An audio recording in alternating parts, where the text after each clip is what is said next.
예, 안녕하십니까. 2020년 이데일리 부동산 포럼 오늘의 주제는 불확실성의 시대, 바람직한 주택 정책의 방향은입니다. 오늘 이 패널 토론을 맡게 된 좌장 한성대학교 이영만입니다. 제가 오늘 패널에 참석한 분들 하나하나 소개를 드리고 그리고 패널 토론에 들어가도록 하겠습니다. 먼저 제 기준으로는 자축인데 여러분들 기준으로는 아마 역시 자축이 되겠군요. 예, 함영진 직방의 빅데이터장님 나오셨습니다.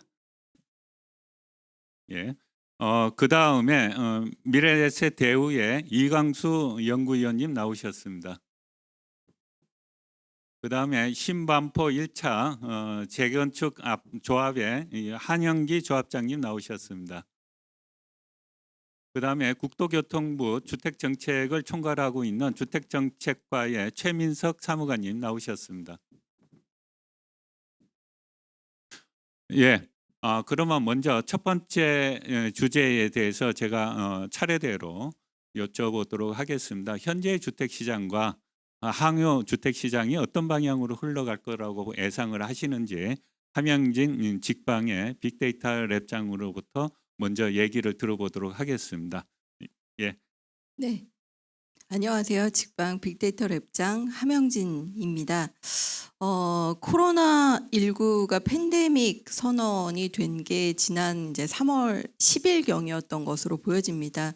최근에 국내에도 사회적 거리두기를 실시하면서 사실 이제 자영업자분부터 뭐 항공이라든지 뭐 여행업 관련해서 유관 타격을 받은 뭐 산업 같은 경우는 굉장히 어려움을 겪고도 있는데요.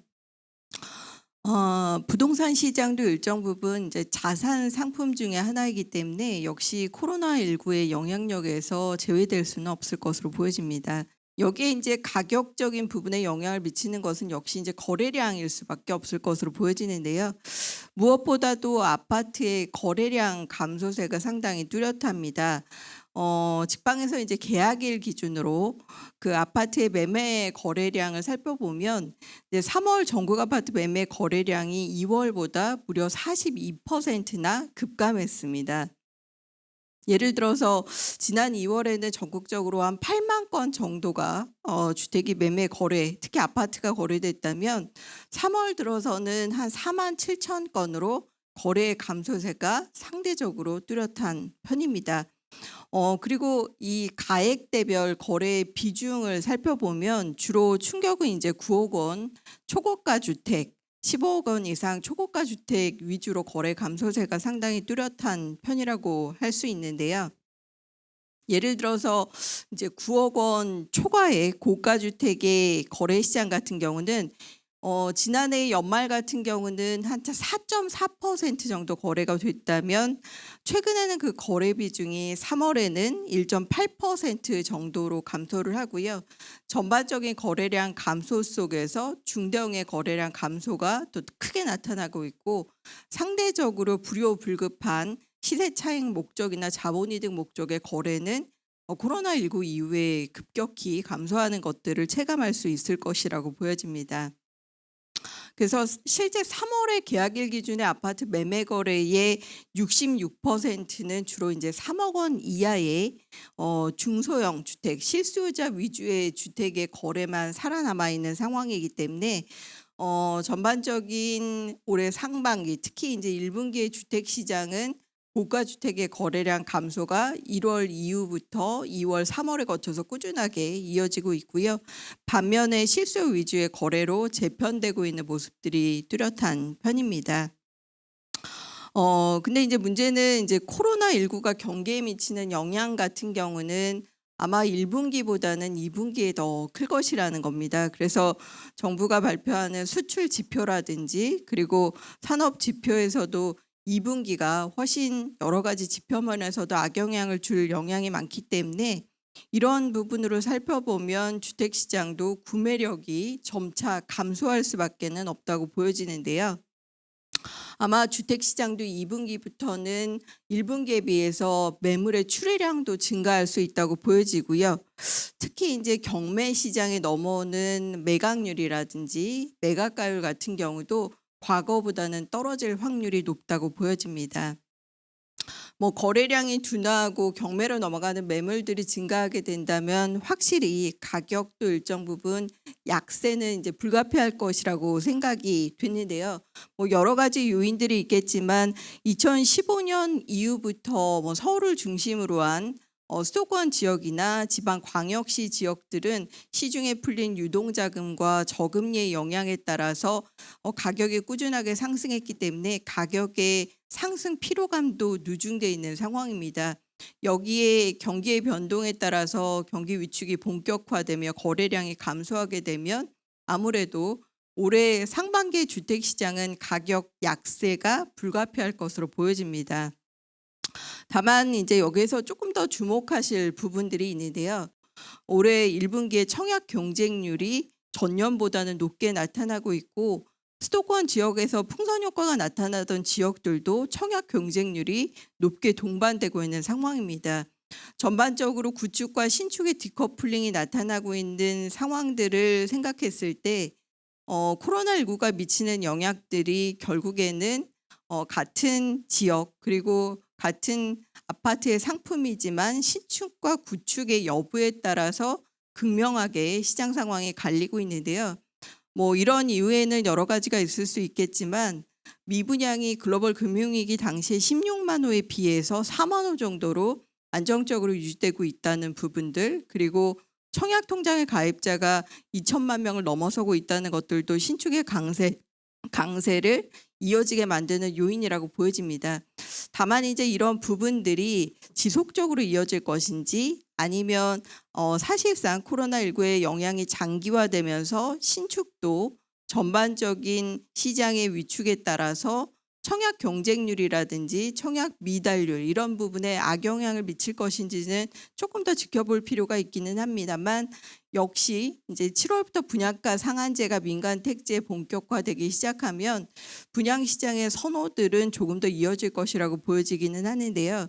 대신 기존 주택 시장의 구축의 거래량과 가격이 최근 부정적인 모습들이 보여지고 거래 침체와 함께 전반적인 매물이 시장에 더 나올 수 있는 여력들이 만들어지고 있기 때문에 시장의 전개 상황은 역시 코로나19의 봉합이라든지 뭐 코로나19의 종식 여부에 따라서 궤를 같이 할 수밖에는 없다고 보여지긴 합니다. 하지만 이제 전반적인 시장 상황이 분양 일부를 제외하고 지난해 저금리나 부동자금에 따라서 시중에 유입되던 여러 가지 자금의 흐름들은 올해는 상당히 제약적으로 움직일 수밖에 없고 경기와 궤를 같이 할 수밖에는 없다고 생각이 됩니다. 자, 그렇다면 이광수 연구위원님은 어떻게 시장을 보고 있는지, 아무래도 전 세계적인 이제 경기 상황하고 같이 맞물려 갖고 우리나라 경제 상황과 거기에 맞는 주택 시장의 상황에 대해서 아마 말씀을 해주실 거로 기대됩니다. 그러면 이광수 연구위원님께 마이크를 넘기도록 하겠습니다. 예, 안녕하세요. 미래에셋대의 이광수입니다. 지금 부동산 시장이 굉장히 분석하기 어려운 상황이죠. 왜냐하면 이렇게 예기치 못한 뭐 코로나19도 있었고요. 여러 가지 경기 상황에 대한 불확실성이 가중되고 있는 상황입니다. 그런 관점에서 저희가 시장을 분석할 때 조금 더 넓게 한번 생각해 볼 필요가 있습니다. 왜냐하면 너무 이렇게 국지적으로나 단편적으로 분석하면 큰 흐름을 놓칠 수 있다는 거죠. 그런 측면에서 글로벌한 부동산 시장도 검토할 필요가 있는데요. 일단 전제해야 될 건 뭐냐면 한국의 집값, 특히 서울을 중심으로 해서 최근에 굉장히 많이 올랐죠. 얼마나 올랐냐면 실거래가로 저희가 지수를 한번 계산해 보면요. 2013년부터 2019년까지 서울의 아파트가 78% 상승했습니다.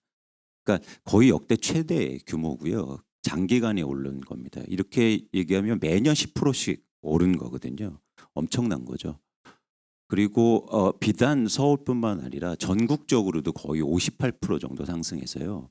역대 유례없는 상승세였다라고 일단 저희가 알고 가야 됩니다. 그런데 이게 정부가 정책을 잘못해서 아니면 갑자기 한국의 경기가 좋아져서 이렇게 올랐느냐? 그 지점에서는 이제 외국하고 비교를 해볼 필요가 있는데요. 전 세계가 다 올랐다는 겁니다. 2013년부터. 그러니까 글로벌하게 저금리 상황이 전개되고 그리고 유동성이 확대되면서 어느 나라 할 것 없이 모두 다 부동산이 올랐다는 거죠. 그런데 이런 상황 속에서 뭐 정책이 잘못됐다, 뭐 재건축이 정책이 뭐 어떻다, 공급이 부족해서 이런 것들은 사실 굉장히 국지적이라고 저는 생각합니다. 그러니까 큰 흐름은 이렇게 유동성이 확대되고 글로벌하게 돈의 가치가 떨어지면서 부동산 시장이 많이 상승했다는 거죠. 그런 관점에서 지금 현재 코로나19 이후에 전 세계 부동산 시장 흐름은 뭐 주가도 그렇지만 부동산 시장 굉장히 공포 수준으로 돌입하고 있고요. 미국 같은 경우에 갑자기 경매 건수가 20배 이상 상승하고 있습니다. 그러니까 그렇게 상승만 하던 부동산 가격들이 뭐 급락 수준으로 공포 수준으로 가고 있거든요. 그래서 일부에서는 이 기간이 조금 더 장기화되면은 글로벌 금융위기 때처럼 사실은 그렇게 부동산 시장이 크게 위축될 가능성이 있다라는 겁니다.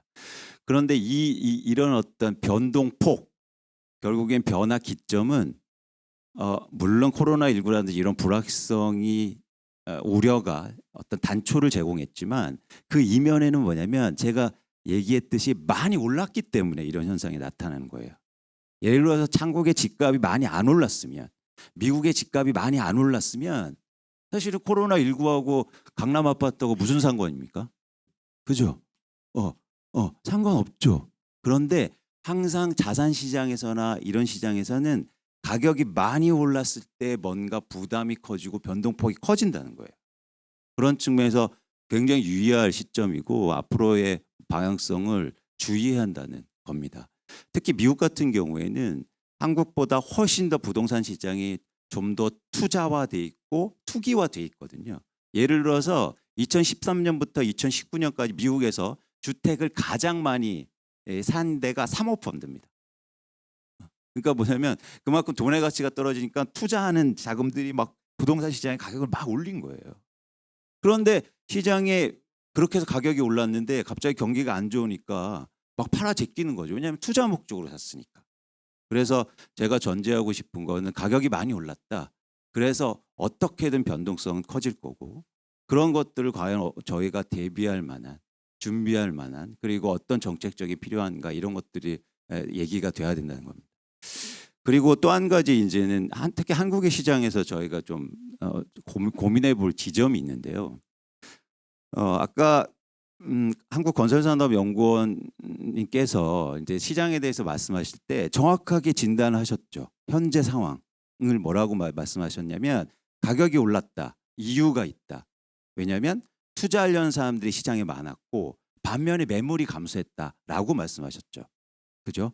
그래서 수요에 대한 분석을 하셨어요. 그 다음으로 해서 그 다음에 두 번째 전망이 공급 전망인데 아까처럼 가격을 올린 건 매물이 감소했는 건데 공급 전망은 갑자기 분양 시장이 나오거든요. 우리가 시장을 볼 때 자 가격만 포커스를 맞추면 자 매물이 어떻게 될 것인가가 검토돼야죠. 이게 핵심입니다. 분양이 많이 되거나 적게 되는가는 지금의 가격하고 전혀 상관없어요. 제가 볼 때는 10년 후의 가격하고는 연관이 돼 있겠죠. 예를 들어서 2013년부터 2019년까지 서울의 분양 아파트가 4만 가구 이상씩 역대 최대 규모로 분양됩니다. 근데 왜 집값이 왜 올랐어요?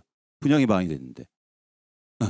사람들이 집을 안 팔아서 오른 거란 말이에요. 그렇게 말씀하셨잖아요. 그래서 우리가 앞으로 집값을 얘기할 때는 자 집을 갖고 있는 사람들이 시장에 매물을 내놓을 것인가가 포인트가 돼야 되는 겁니다. 그래서 조금 이제 계속 얘기가 되겠지만 사실 공급은 또 다른 얘기가 되는 거고요. 분양이라든지 이런 거고. 그래서 예를 들면 2010년도에 전국에서 종부세를 내는 가구가요. 사람으로 9만 5천 명이었거든요. 그런데 지난해 기준으로 해서 종부세를 내는 사람이 26만 9천 명으로 증가합니다. 엄청나죠. 네, 증가 속도를 보면 그만큼 시장에서 다주택, 그러니까 이게 종부세를 내는 다주택자를 말씀드린 거예요. 그만큼 시장에 다주택자가 많다. 그래서 우리가 일단 단기적으로 집값 전망할 때는 이 매물에 대해서 좀 토론을 해야 되고 여기에 이것 때문에 시장의 변동이 어떻게 전개될까가 사실 논의가 좀 필요할 것으로 생각됩니다. 이제 좀 더 이제 포커스를 좀 더 이제 마이크로하게 긁어 들어가 갖고 우리 항영기 이제 조합장님이 보실 때 이 소위 이른바 재건축 시장은 지금 상황은 어떤 상황이고 지금 어떻게 흘러갈 것으로 보이시는지 거기에 대해서 물론 이제 전체 우리나라 주택 시장과 같이 연결해서 말씀을 하셔야겠지만 우리 한영기 조합장님의 의견을 한번 들어보도록 하겠습니다. 한영기 조합장님. 예. 예, 한영기 조합장입니다. 먼저 그 앞에 두 분 말씀 잘 들었는데요. 지금 지난 몇 년 동안 정말 많이 폭등을 했죠. 그다음에 이번에 코로나19 사태가 생겼고, 그다음에 지금 당분간 조정이 있을 거라는 건 뭐 대체적으로 누구나 다 인정을 하는 바이고요. 여기를 다시 그 재건축하고 어떤 정부 정책하고 연관을 시켜서 보면 지금 재건축은 또 재개발은 최악의 상황입니다. 사실상 지금 그 초과이익 환수제를 피한 단지들, 그래서 최소한 2주 뭐 착공을 앞둔 단지들, 이 단지들 빼고는 완전히 강남은 중단 상태다. 그러니까 이 상태에서는 지금 초과이익 환수제하고 분양가 상한제, 그다음에 대출 규제, 이 세 가지만 가지고도 재건축을 아예 할 수 없는 상황에 빠졌습니다. 그래서 이 가장 그 집값의 그 상승의 근원지가 강남인데, 강남을 이렇게 막아놓는다는 얘기는 올해 7월 이전에 분양가 상한제를 피해서 분양하는 단지가 그 서울에 강남에는 그렇게 많지도 않지만 이걸 다 분양하고 나면 내년, 내후년, 뭐 예를 들어서 2022년, 3년 아예 분양 자체가 거의 없다. 제가 볼 때는 아까 우리나라 그 아파트 가격 상승을 예를 들어서 저는 재건축 아파트가 상승을 주도했느냐. 제가 지난 한 6년, 7년을 보니까 저는 반대로 생각했습니다. 예를 들어서 아크로 리버파크를 놓고 보면 아크로 리버파크가 입주할 때 어느 정도 가격이더라. 예를 들어 평당 뭐 5천이 가더라. 그러면 그 주변 단지가 우리는 재건축을 하게 되면 아크로가 5천 갔기 때문에 우리도 5천은 갈 거다라고 생각해서 그 5천에 맞게 가격이 주변 재건축 단지 아파트 가격이 상승을 합니다. 그 가격 키높이를 맞추는 거죠.